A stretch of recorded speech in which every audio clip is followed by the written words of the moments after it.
একটা কথা আমি বুঝলাম যে বন্ধু বন্ধুর সাথে বেইমানি করে, বন্ধু বন্ধুর সাথে বিশ্বাসঘাতকতা করে, ঠিক আছে? যেটা হলো স্বার্থে আঘাত লাগলে হয়েছে। যেমন শাকিব খানের প্রিয় বন্ধু ভাবতাম যে মনে হয় আশাদ আদনান, তার মতো আসলে বন্ধু হয় না।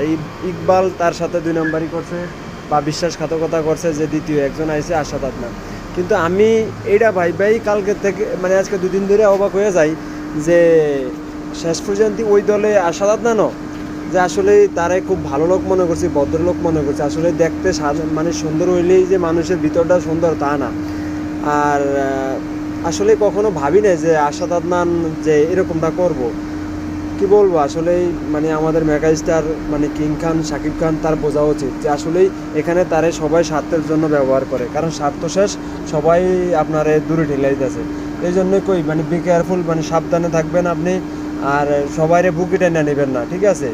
বাস সবাইরই মানে মানে হাতের বাইরে রাখবেন, কারণ বুকে ঘেঁচতে দিবেন না, দেখবেন ছুরি মেরা দিব। দেখেন আজকে আপনার ছবি সামনে।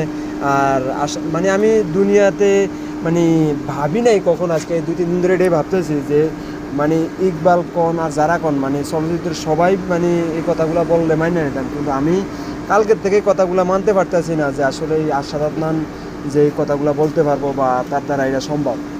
আমি আদৌ বিশ্বাস করতে পারি না যে এটা কি সত্যি আশাদ আদনান আর না অন্য কেউ। যাই হোক, আমার মাথা ধরে না, আমার কি বলবো, আমার আজও বুঝে ধরে না।